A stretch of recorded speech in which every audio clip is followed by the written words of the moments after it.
గురుసేవా దీక్షను తీసుకున్నవారే కదా. నా మాట కాదని వాళ్ళెవరైనా మీలో ఉంటే ఆ చనిపోయిన కుక్కను తినండి. ఇది ఏమి ఆజ్ఞ గురుదేవా? ఎప్పుడో చనిపోయి పురుగులు బట్టి కుళ్ళిపోయి ఉన్న కుక్క శవం దగ్గర నిలబడితేనే అసహ్యంగా ఉంది. అలాంటి కుక్కని ఎలా తినమంటారు స్వామి? గురుదేవా, ఈ తనువు మనసు మీది. మీరేది చెప్పినా చేసే మీ పాదసేవకుణ్ణి. మీరు నా సోదరులకిచ్చిన ఆజ్ఞను నెరవేర్చడానికి నేను సిద్ధంగా ఉన్నాను స్వామి.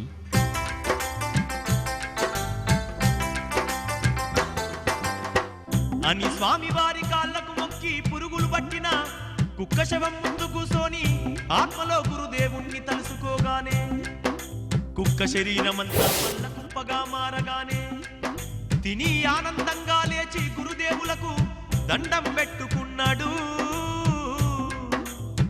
ఆ శిష్యుడు సిద్ధయ్యా. బిడ్డలారా, ఇప్పటికైనా సిద్ధయ్యను నేనెందుకింతగా ప్రేమిస్తానో అర్థమైందా? ఇకనైనా మీరు నాపై సంపూర్ణ విశ్వాసం ఉంచండి. పదండి, కొద్ది రోజుల్లోనే మహా అద్భుతం ఒకటి జరగనుంది. మనం ఇక్కడి నుండి త్వరగా వెళ్ళాలి.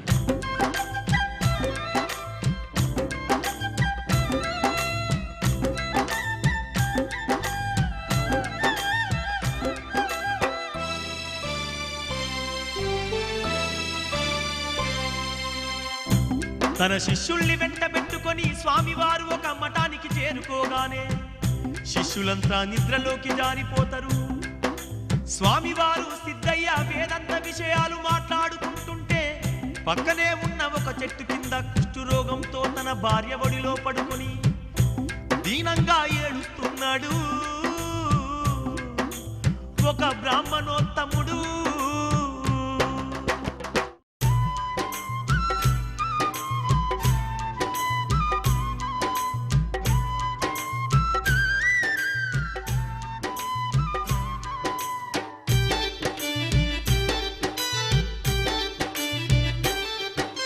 ఓ పరమేశ్వర, ఓ పరంధామ, కనికరించవయ్యా. ఈ నరకయాతనకు నన్నెందుకు గురి చేస్తున్నావయ్యా? నేను చేసిన అంతటి ఘోర పాపమేమిటయ్యా? కరుణాంతరంగుడవు అనుకుంటే ఇంత కఠినమెందుకయ్యా? ఓ ప్రాణసఖీ, వీపున నన్ను మోసుకుంటూ ఎన్ని తీర్థాలకు నన్ను దిప్పుతుంటవు. నేను చేసిన పాప కర్మలకు ఫలితమిదేనేమో. నన్ను చేసుకున్న పాపానికెన్ని బాధలు పడుతున్నావో. కడుపు నిండుగా నీకు తిండెన్న పెట్టలేకపోతే నిన్ను కన్న కష్టములు పెట్టుకుంట కన్నీళ్ళ పాలు చేస్తే.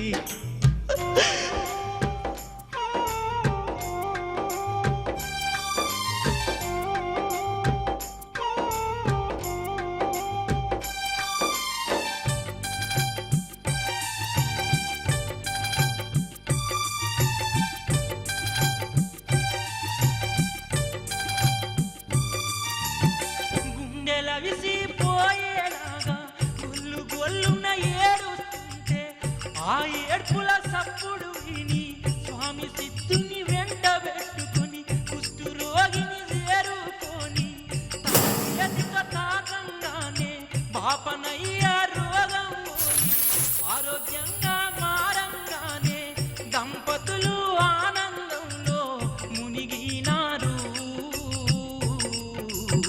స్వామివారి పాదాలంటి మొక్కినారు.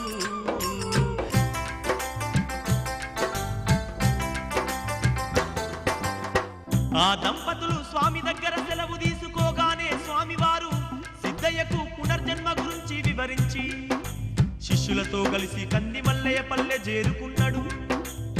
పీరు సాయబు సిద్ధయ్యను బ్రహ్మంగారు మతభ్రష్టుణ్ణి చేసిందని కడప నవాబుకు ఫిర్యాదు చేయగానే స్వామిని తీసుకురమ్మని నవాబు భటులను పంపిస్తే స్వామివారితో విషయాన్ని తెలియజేసిండ్రు ఆ నవాబు భటులు. సిద్ధ, చూశావా, నా మాట విని ఆనాడే నువ్వు నీ వాళ్ళతో వెళ్తే ఇంతవరకు రాకపోతుండే కదా. ఇప్పుడు ఏం చేయమంటావు?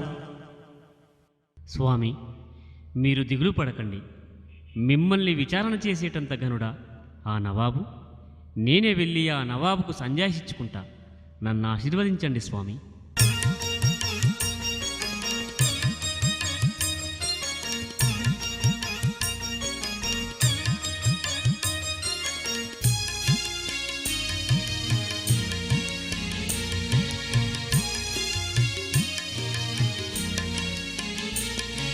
స్వామి దీవెనలు పొంది సిద్ధయ్య బటులాతోని బయలుదేరిండే. కంది మల్లయ్య పల్లెను వీడి కడప నవాబును చేరుకుండే. బ్రహ్మంగారు నా గురువని చెప్పుకున్నడే, పీరు సాయబు కొడుకును నేనని అన్నడే. మనుగడకు మతము అడ్డుగోడా అని అన్నడే, అందరికి సర్వేశ్వరుడొక్కడే నన్నడే. ఆ మాట విన్న నవాబు భగ్గున మండిండే.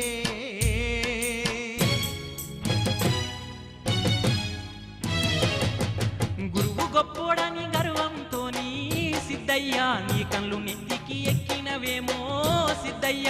కడప నవాబంటే ఏమనుకున్నావు సిద్ధయ్య? నమ్మెర్ర చేస్తే కాలిపోతావురో సిద్ధయ్య. ఈ నవాబుకు సలాము చెయ్యాలనే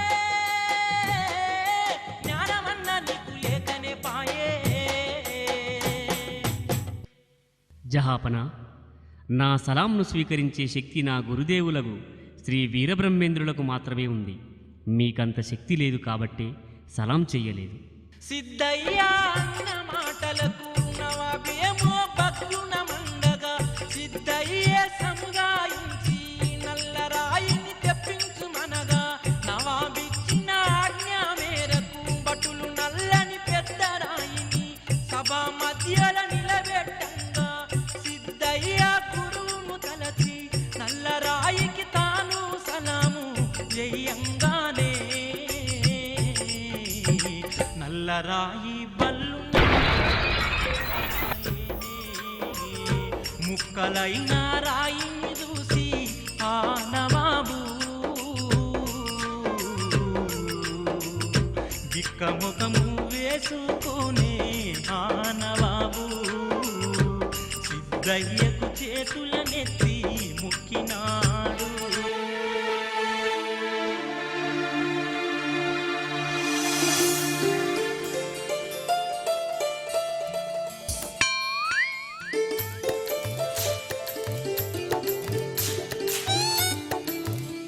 ఈయన మీద మన్నుపోయ్యా, ఏ తలలో తిరుగుతాడో ఏమో, ఎప్పుడొస్తాడో వీడు. ఏ పోజీ ఏమండినవే? నోరంతా సప్పగుంది. ఏ పోజీ ఏమండినవే ఓ పోసి ఏసుగసి తిని పెడతానే. అందాల రాసి చూసుకుంటూ ఉంటవేమిటే ఓ పోసి. ఏమండినవే ఓ పోసి ఏసుగస్తే తిని పెడతానే. అందాల రాసి చూసుకుంటూ ఉంటవేమిటే ఓ పోసి. ఏముందని ఏమన్నను రో ఓరి మావ, నువ్విట్లా తప్పదాగితే ఉన్న ఊళ్ళే ఉప్పు కూడా పుట్టదు మనకు ఓరి మావ. ఏముందని ఏమన్నను రో ఓరి మావ, నువ్విట్లా తప్పదాగితే ఉన్న ఊళ్ళే ఉప్పు కూడా పుట్టదు మనకు ఓరి మావ. మావ, నా మాటిను మావ. ఏమే ఊళ్ళే నేనంటే పడి సత్తరే, మాసాల్తీ నాకు పైసా పుట్టదానే? బానే మాట్లాడినావు తీయగా. ఏ పోజీ ఏందే నీ సంగతి? నీ అవ్వ నేను చూసి పడిసత్తాను మరిగా. కౌసు ముక్కలుంటేయాక ఓ పోచి మాడి చెక్కలేసిన వెందే. అందాల రాజి కడుపు మాడకూడదవెందుకే ఓ పోచి. నీ అవ కౌసు ముక్కలుంటేయాక మాడి చెక్కలేసిన అందాల రాజి కడుపు మాడకూడదవెందుకే ఓ పోచి. పొద్దంతా చేసిన కష్టం ఒక్క రాత్రి తాగుడుకే తగలేస్తుంటే రేపు రేపు మాడి చెక్క కూడా దొరకదు ఓరి మామ. పొద్దంతా చేసిన కష్టం ఒక్క రాత్రి తాగుడుకే తగలేస్తుంటే రేపు రేపు మాడి చెక్క కూడా దొరకదు ఓరి మామ.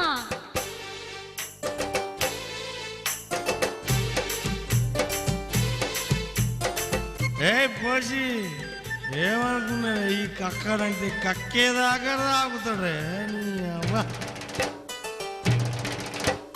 నా కష్టం పక్కకు పెట్టే ఓ పోసి నీకొచ్చే కూలి బైకము ఏ ముల్లెలా అబ్బో, కట్టుకొని చిన్నోని దాచుకున్నా కాదు. ఓ పోసి నా కష్టం పక్కకు పెట్టే ఓ పోసి నీకొచ్చే కూలి బైకము ఏ ముల్లెలా కట్టుకొని దాచుకున్నదే ఓ పోసి. నా కూలి పైకము వల్లే బుక్కెడంతా తిండి నన్నదింటున్నాము లేకుంటే కడుపు మాడి సచ్చెటోళ్ళము. ఓరి మామ ఒట్టు పెట్టి చెబుతున్నారు ఈ తాగుడు ఇక నన్న మానకపోతే నాయి మామ ఉరిబోసుక సస్తను చూడు ఓరి మామ ఉరిబోసుక సస్తను చూడు ఓరి మామ. ఈయన మీద మన్ను పోయ్యా ఈయన మీద దుమ్ము పోయ్యా పొద్దంతా ఆ పని వేసి సంసారం వెళ్ళదిక్కుంటి కౌసుగా వల్ల ఈయనకి కౌసు. ఈడు మారేదెప్పుడో నా తలరాత బాగుపడేదెప్పుడో. నాకంటే ఎక్కువ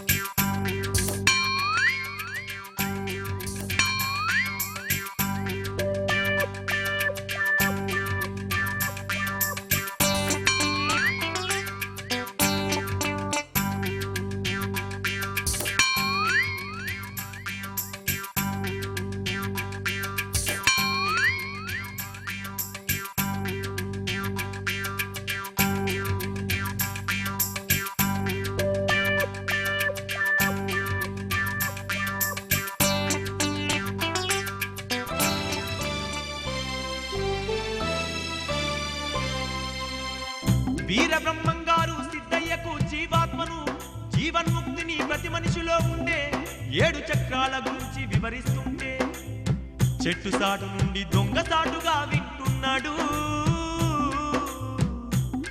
ఆ మాదిగ కక్కడు. నాయనా సిద్ధ, ప్రతి మనిషిలో 7 చక్రాలుంటవి. మూలస్థానమున 4 రేకులతో ఆధార చక్రముంటుంది. దీనికి అధిదేవత గణపతి.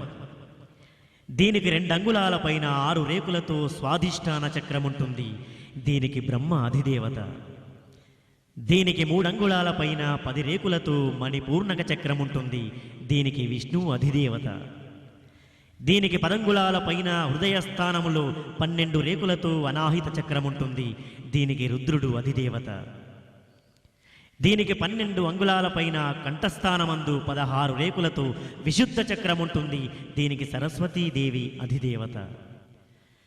దీనికి 12 అంగుళాల పైన 2 రేకులతో ఆగ్నేయ చక్రముంటుంది. దీనికి ఈశ్వరుడు అధిదేవత. ఈ చక్రం పైన బ్రహ్మరంధ్రముంటుంది. అందులో 1000 రేకులతో సహస్రార చక్రముంటుంది. దీనికి గురుమూర్తి అధిదేవత.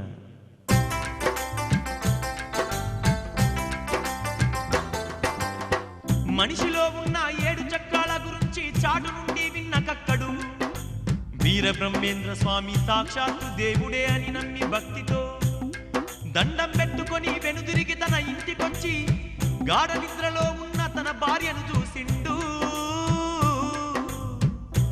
ఆ తాగుబోతు కక్కడు. ఆహా, సాములోరు ఎంత చక్కగా చెప్పిండ్రు కదా. దేవుళ్ళందరూ మనలోనే ఉంటే గుళ్ళు గోపురాలంటూ ఈ మనుషులంతా అయ్యక్కడిగో తిరుగుతున్నారేంది? ఎంత తెలివి తక్కువ పని. అసలు దేవుళ్ళు ఎట్టుంటారు, వాళ్ళని ఎట్లా చూడాలే? నా ఈ పెళ్ళం కూడా మనిషే కదా, దాన్ని కోసి చూస్తా. చక్రాలు కనబడతాయి, చక్రాలు. దేవుళ్ళు కనబడతారు కదా అనుకుంటూ మాదిగా కక్కడు కత్తి చేతన పట్టుకొని నిద్రపోయిన భార్య కడుపులో కత్తి దించి పరపరగోసి 7 చక్రాలు ఎక్కడున్నాయని దేవతలు కనిపించరేమిటని నెత్తురు పేగులు మాంసంలో పిచ్చివాడై వెతికి వెతికి చంపుకున్న భార్యను చూసి గుల్లుమన్నాడు. వీరబ్రహ్మం మోసగాడని అనుకున్నాడు. అంతులేని ఆవేశంతో కత్తి పట్టుకొని వీరబ్రహ్మం మఠము దిక్కు పరుగుదీసిండు.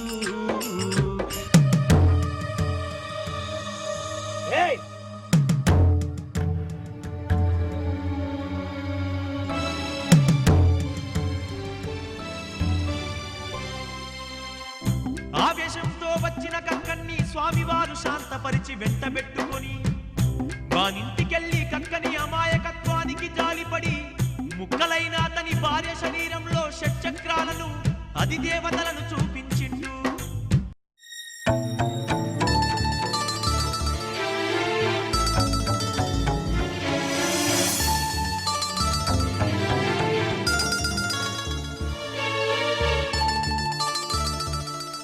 అది చూసి గక్కడు పశ్చాత్తాపంతో శరణు కోరగానే తన మహిమతో వాడి భార్యను బతికించి వారిని దీవించి వెళ్ళిండు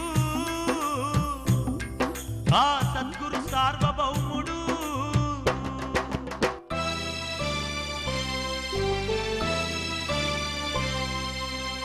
అవిర బ్రహ్మయ్య శిష్యులతో కలిసి దేశ సంచారం చేస్తూ నంద్యాల చేరుకొని దివ్యమైన జ్ఞాన బోధల్ని చేస్తుంటే వేలాది మంది జనులు స్వామిని దర్శించి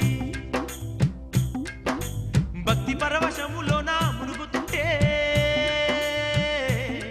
విశ్వ బ్రాహ్మణులొక్కరైనా రాకపాయే. రాని వాళ్ళ చెంతకు ఆ స్వామి కష్టమనుకోకుండా వెళ్ళగానే విశ్వ బ్రాహ్మణులంతా గర్వముతో బిర్రబీగిపోతుంటే ఆ స్వామి. అయ్యలారా, మేమంతా కందిమల్లయ్య పల్లె నుండి వచ్చినాము. ఎందరో భక్తులు మా దర్శనం చేసుకున్నా మీరైతే మా దర్శనానికి రాలేదు. అందుకే మేమే మీ దర్శనం చేసుకోవడానికి వచ్చినాము. నంద్యాల విశ్వబ్రాహ్మణులు ఎంతో సంపన్నులని ఆశగా వచ్చాము. ఆశ తీరకపోగా ఆకలి మాత్రం దహించి వేస్తుంది. మీరంతా పెద్ద మనసుతో మాకు భోజనం ఏర్పాటు చేస్తే మేమెంతగానో సంతోషిస్తాము. మీరిలా కులవృత్తిని మాని ఊరూరు పగటి పిచ్చగానిలా తిరుగుతుంటే మాకే సిగ్గుగా ఉంది. విశ్వబ్రాహ్మణుడైనందుకు ఈ ఒక్క పూట మీకు తిండి ఏర్పాటు చేస్తాము. ఎంత భోజనం వండుమంటావు?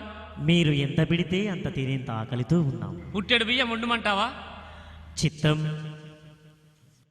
స్వామివారి సమాధానానికి విశ్వ బ్రాహ్మణులకు చిర్రెత్తిపోయి నిజంగానే పుట్టెడన్నాన్ని వండించి గుట్టలా పోస్తారు. స్వామివారు పిడికడు అన్నాన్ని చేతబట్టి సిద్ధయ్యకు సైగ చేయగానే సిద్ధయ్యొక్కడే క్షణకాలంలో అన్నాన్నంతా తిని ఆకలి ఆకలి అంటుంటే విశ్వ బ్రాహ్మణులు భయపడి స్వామివారిని శరణు కోరుతారు. స్వామివారు తన పిడికెట్లోని అన్నాన్ని ముద్ద చేసి సిద్ధయ్య కందించగానే అది తిని సిద్ధయ్య శాంతించిండు స్వామి దీవెనతోని.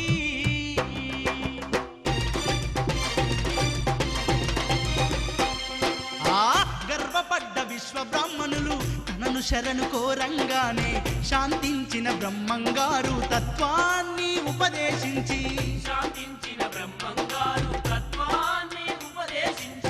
నంద్యాలను వదిలిపెట్టి అహోబిలం చేరుకొని నరసింహ స్వామి దర్శనం మనసారా చేసుకొని శిష్యులతో అడవి మార్గమున వస్తుండే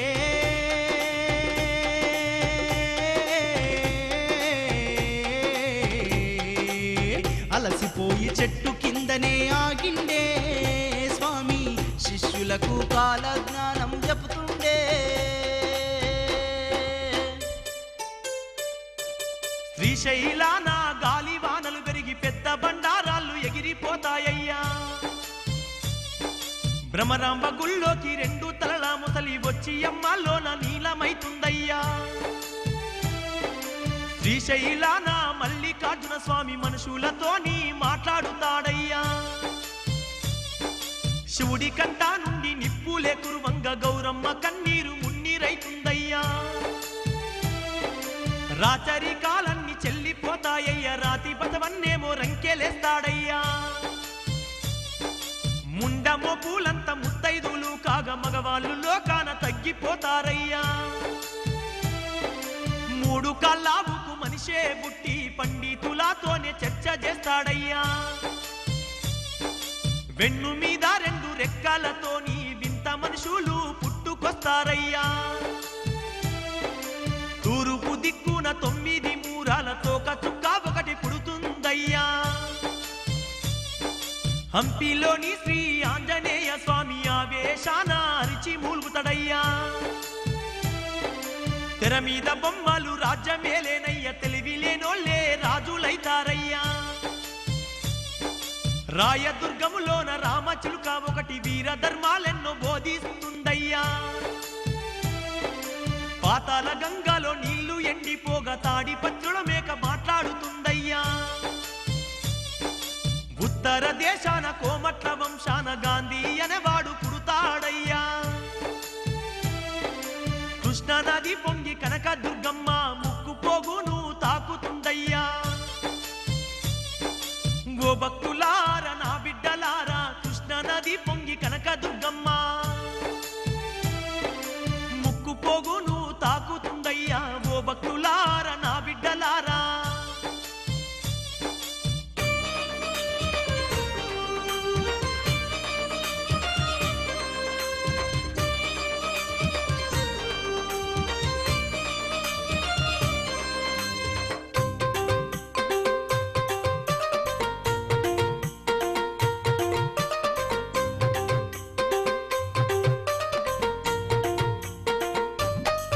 కాలజ్ఞానాన్ని చెప్పుతూ బ్రహ్మయ్యా పల్లె పల్లెలన్నీ తిరుగుతున్నాడయ్యా.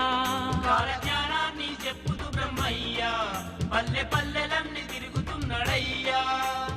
ఆటంకాలెన్నొచ్చిన అడుగు ముందుకేసెను, అంతులేని తన మహిమను చాటింపు వేసెను. కాలజ్ఞానాన్ని కాలజ్ఞానాన్ని కాలజ్ఞానాన్ని చెప్పుతూ బ్రహ్మయ్యా పల్లె పల్లెలన్నీ తిరుగుతున్నాడయ్యా. కాలజ్ఞానాన్ని చెప్పుతూ బ్రహ్మయ్యా పల్లె పల్లెలన్నీ తిరుగుతున్నాడయ్యా.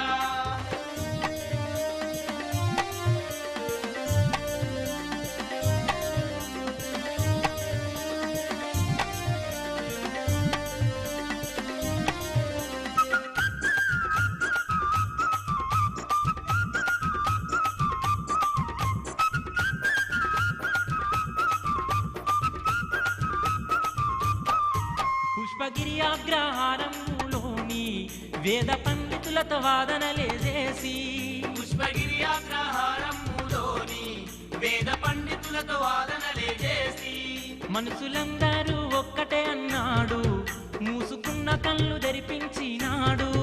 మనుషులందరూ ఒక్కటే అన్నాడు, మూసుకున్న కళ్ళు తెరిపించినాడు. అడవిలోన అడ్డుపడ్డ దొంగల మనసుల్లో మానవత్వమన్న విత్తనాలెన్నో నాటి, అడవిలోన అడ్డుపడ్డ దొంగల మనసుల్లో మానవత్వమున్న విత్తనాలెన్నో నాటి. కాలజ్ఞానాన్ని కాలజ్ఞానాన్ని కాలజ్ఞానాన్ని చెప్పుతూ బ్రహ్మయ్యా పల్లె పల్లెలన్నీ తిరుగుతున్నాడయ్యా. కాలజ్ఞానాన్ని చెప్పుతూ బ్రహ్మయ్యా పల్లె పల్లెలన్నీ తిరుగుతున్నాడయ్యా.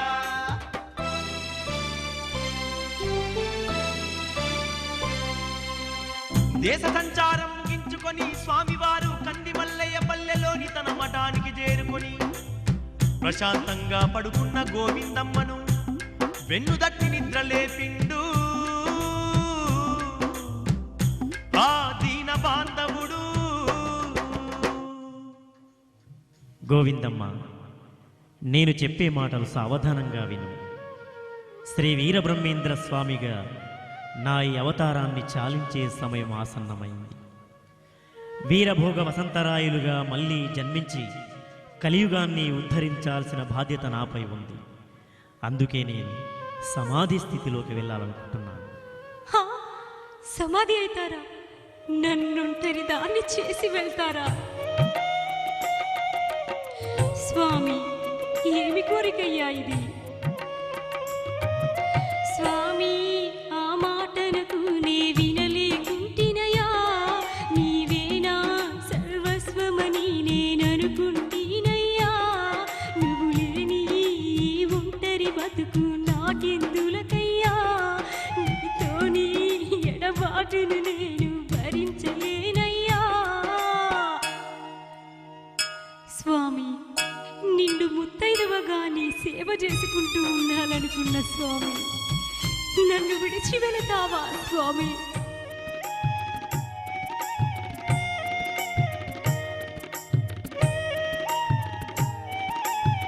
అయ్యో స్వామి, కొన ఊపిరి ఉండేదాకా మీ సేవే చెయ్యాలని, నిండు ముత్తైదుగానే కన్ను మూయాలని కలలెన్నో కన్నానయ్యా స్వామి. నన్ను కన్నీళ్ళ పాలు చెయ్యకు స్వామి. స్వామి, ఆ మాటనకు నే వినలేకుంటినయా, నీవేనా సర్వస్వమని నేననుకుంటినయ్యా. నువ్వు లేని ఈ ఒంటరి బతుకు నాకెందులకయ్యా, నీతోని ఎడబాటును నేను భరించలేనయ్యా. అయ్యయ్య ఓ పిచ్చి గోవిందమ్మా, స్వార్థమన్నది వదిలిపెట్టమ్మా, సాటి వారికై ఆలోచించాలమ్మా. ఈ జన్మలో లోక కళ్యాణం కోసం ఉండలేనమ్మా నేను నీ కోసం, సంపుకోవమ్మా నీ ప్రేమ భాషం. నా చరణ దాసివైనందుకే నీ జన్మ చరితార్థం అయింది. నా పేరు ఉన్నంత కాలము నీ పేరు కూడా నిలిచిపోతుంది.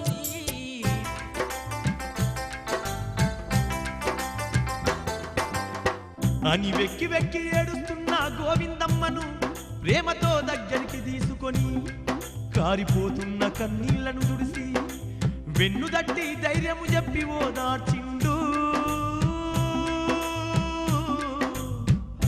ఆ వీర బ్రహ్మేంద్రుడు. గోవిందమ్మ, మన అబ్బాయి గోవిందాచారునికి మఠం బాధ్యతలు ఇస్తున్నాను. మరో ముఖ్య విషయం, సిద్ధయ్య ఉండగా నేను సమాధి కాలేను. వాడు నన్ను వదిలిపెట్టి ఉండలేడు. నీలాగే నా వియోగాన్ని భరించలేడు. అందుకని నేను సమాధి అయ్యే సమయంలో సిద్ధయ్య ఈ మఠంలో ఉండకుండా చూసుకోవాల్సిన బాధ్యత నీది. అలాగే స్వామి.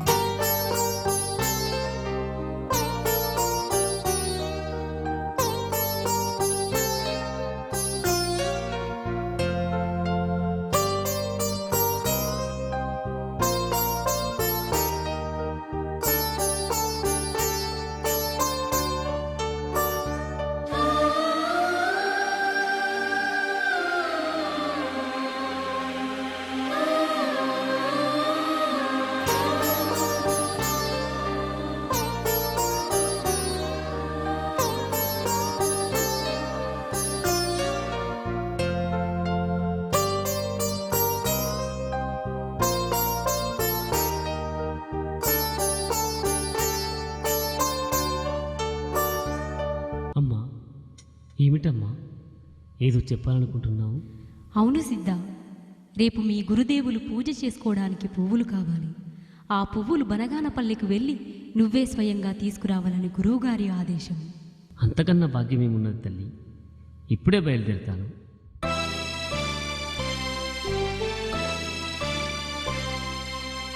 అంటూ సిద్ధప్ప ఆనందంతో ఊగిపోతూ జోల ఒకటి భుజాన వేసుకొని ఆశ్రమముల నిద్రపోతున్న గురువుకు నిద్రాభంగం చెయ్యటమేమీ ఇష్టం లేక భక్తితో స్వామివారి పాదాలకు నమస్కరించి పూల కోసమై బయలుదేరిండు ఆ శిష్యుడు సిద్ధప్ప.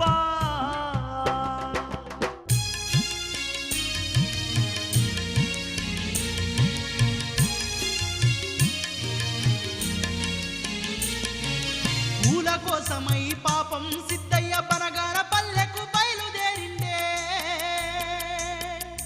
కొండలు వాగుల నన్నీ దాటి అడవిలోన పరుగు తీస్తుండే.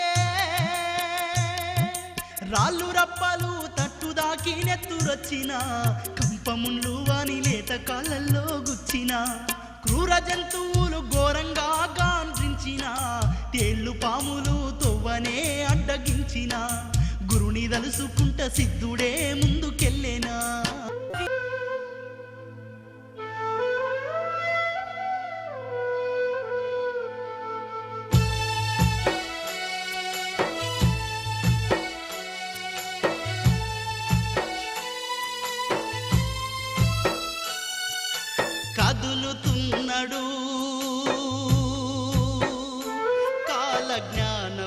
పురుషుడు సమాజాన్ని వీడి సమాధి స్థితిలోకి ఈ సమాజాన్ని వీడి సమాధి స్థితిలోకి కదులుతున్నాడు కాలజ్ఞాన పురుషుడు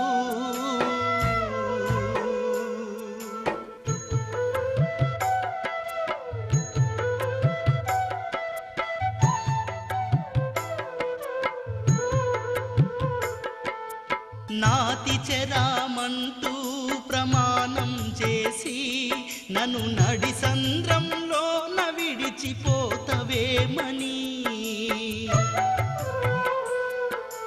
విలవిలలాడుతూ సతీ విలపిస్తుంటే అనురాగంతో చేరదీసి కన్నీరు తుడిచి చల్లనైన ఓదార్పును పంచుతూ చిరునవ్వుతో వేదన చల్లార్చుతూ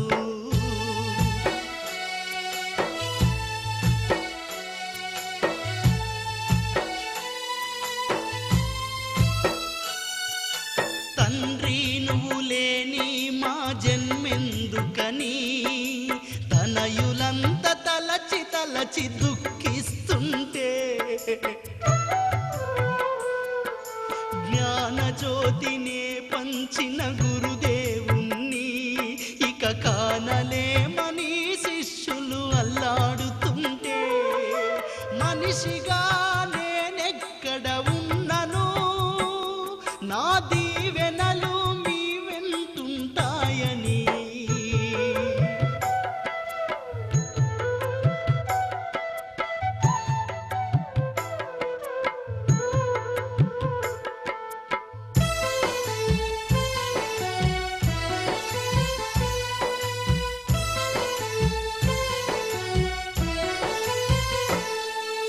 మోసం ద్వేషంతో ఈ జీవితమంతా ఈ పాప కూపమందున పడి నలుగుతూ ఉంటే ఆత్మబంధువై వచ్చి చెయ్యందించి మాకు మోక్ష మార్గమును చూపిన మా బ్రహ్మయ్యా లేని ఈ నేలపైన మేమెలా ఉండగలమంటూ భక్తులు విలపించిన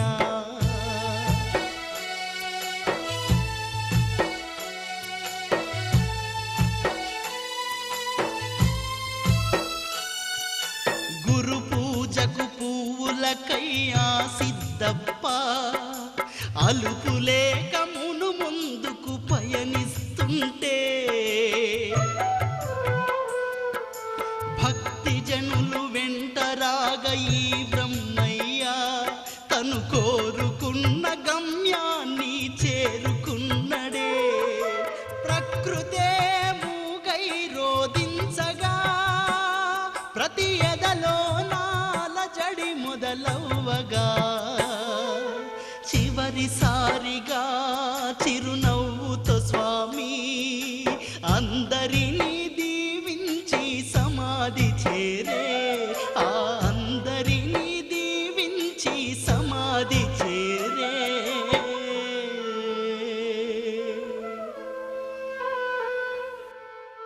వీరబ్రహ్మేంద్రుడు సమాధి కోసము అన్ని సిద్ధంగా చేయించుకొని శిష్యులందరికీ దీవెనలిచ్చి కన్నీళ్లు పెడుతున్న పిల్లల్ని చూసి కట్టుకున్న భార్య బాధను చూసి చెక్కు చెదరకుండా ముందడుగు వేసి చివరిసారి చిరునవ్వుతో అందరినీ ఆశీర్వదించిండు సమాధిలోకే చేరిండు పద్మాసనమేసి కూర్చుండు స్వామి పైన పూలవానలు కురిపించి ఆ భక్తులు సమాధినే మూసివేసిరి దానిపైన ప్రమిదనే పెట్టిరి బరువెక్కిన గుండెలతో వాళ్ళంతా వెనుదిరిగిపోయిరి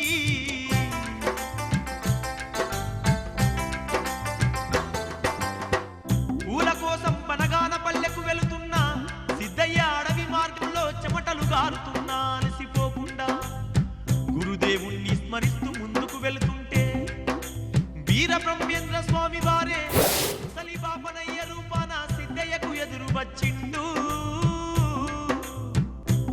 తన మహిమను చాటిండు.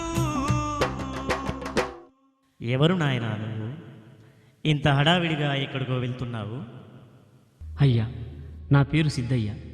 నా గురువు శ్రీ వీరబ్రహ్మేంద్ర స్వాముల వారు పూజ చేయడానికి బనగానపల్లె వెళ్ళి పువ్వులు తెమ్మన్నారు. అందుకే బనగానపల్లె వెళ్తున్నాను.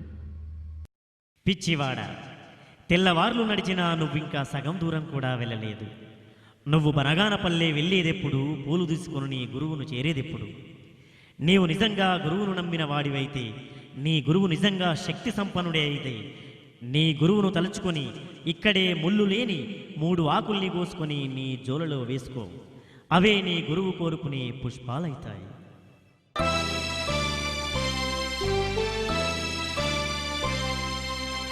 అని అంటుంటే సిద్ధయ్య అతడొక పిచ్చివాడనుకొని ఒకడుగు ముందుకేసి వెనుదిరిగా వృద్ధుడు కనిపించడు.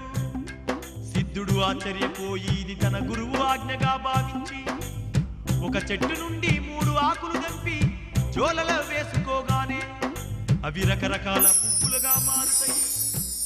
అది చూసి ఆనందించి సిద్ధయ్య వెనుదిరిగి వస్తుంటే ఒక గ్రామస్తుడు ఎదురుపడిండు. ఆ సిద్ధయ్యకు, అయ్యా, మీరెవరు? ఎక్కడి నుండి వస్తున్నారు? బాబు, రాత్రి నేను సోమిరెడ్డిపల్లెలో పడుకొని ఉదయం కందిమల్లయ్య పల్లె మీదుగా వస్తూ అక్కడొక అద్భుతాన్ని చూశానయ్యా. అద్భుతమా? ఏమిటయ్యా అది? శ్రీ పోతులూరి వీరబ్రహ్మేంద్రుల వారు సమాధిలోకి వెళ్ళే అద్భుతమైన సన్నివేశాన్ని చూశాను. వైకుంఠ కైలాసాలను ఒకే చోట కందిమల్లయ్య పల్లెలో చూడగానే నా జన్మ చరితార్థకమైందయ్యా. ఆ? నా గురుదేవులు సమాధి అయ్యారా? లేదు, ప్రాణానికి ప్రాణంగా చూసుకునే నాతో ఒక్క మాటను చెప్పకుండా నా గురుదేవులు అంతటి పని చేశారా? నువ్వెవరిని చూసి ఎవరు అనుకున్నావో? నా గురుదేవులు నాకు ద్రోహం చేయడం ఏమిటి? నేను నమ్మను. గురుదేవా!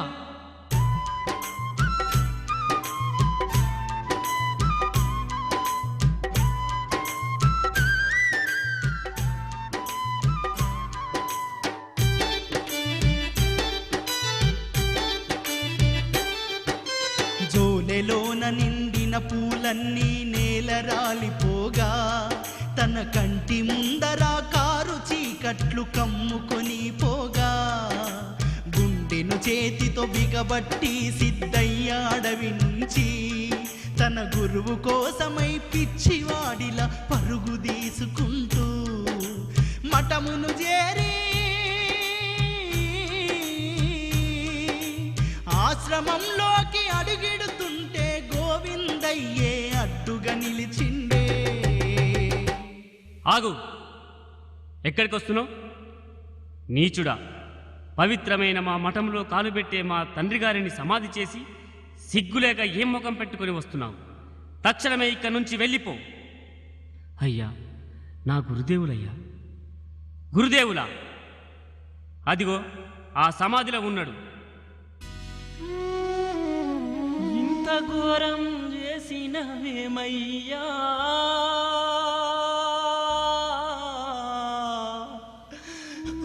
బ్రహ్మదేవ, నన్ను ఒంటరి చేసినవేమయ్యా.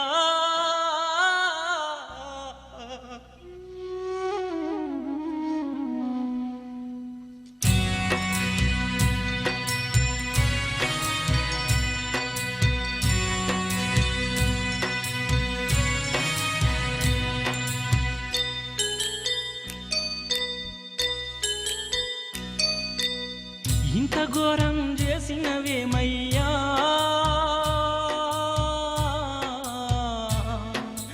ఓ బ్రహ్మదేవా, నన్ను ఒంటరి చేసినవేమయ్యా. ఇంత ఘోరం చేసినవేమయ్యా,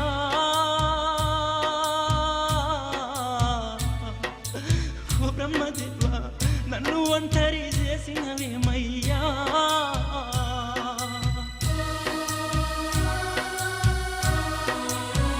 స్వామి, నన్ను విడిచి వెళ్ళావా?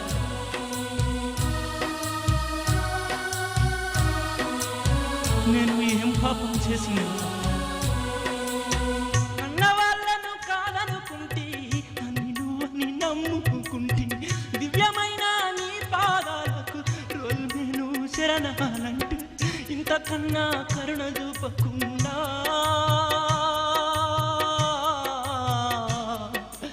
ఓ బ్రహ్మదేవా ఇంత మోసం చేసినవయ్యా, ఇంత ఘోరం చేసినవేమయ్యా.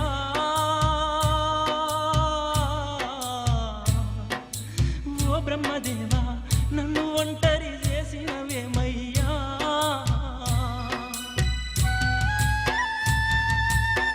అమ్మా ఏమిటమ్మా ఇది?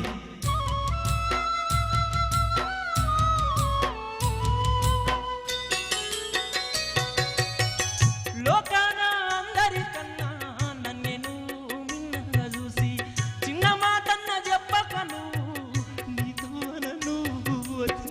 నువ్వు లేక నేను ఉండగలనా?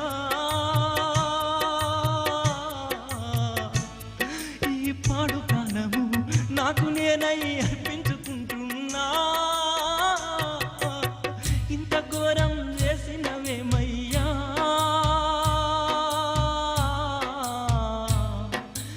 ఓ బ్రహ్మదేవా నన్ను ఒంటరి చేసినవేమయ్యా. స్వామి నేను బ్రతకనయ్యా, నువ్వు లేని నాకు ఈ జన్మెందుకయ్యా. స్వామి నన్ను నీ దగ్గరికి తీసుకెళ్ళయ్యా. స్వామి స్వామి స్వామి.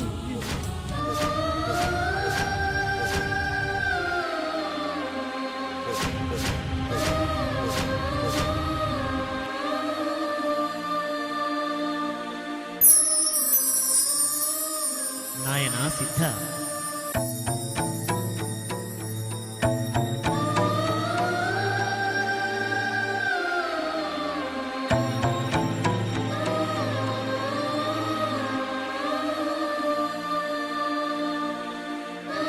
బాధపడకుండా నేను చెప్పేది విను.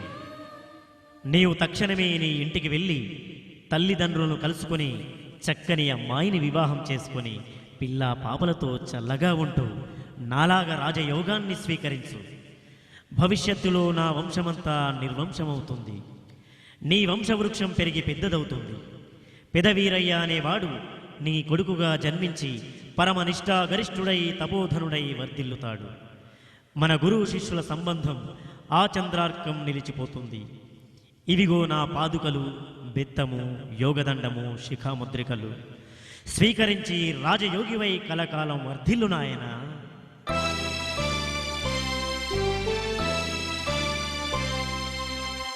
అంటూ స్వామివారు చెప్పి అదృశ్యం కాగానే సిద్ధయ్య సమాధి మీద ఉన్న స్వామివారు చెప్పిన వస్తువుల్ని భక్తితో తీసుకొని కళ్ళకద్దుకొని సమాధికి తల వంచి నమస్కరించి తల్లిదండ్రుల దగ్గరికి వెళ్ళిండు. ఆ రాజయ్య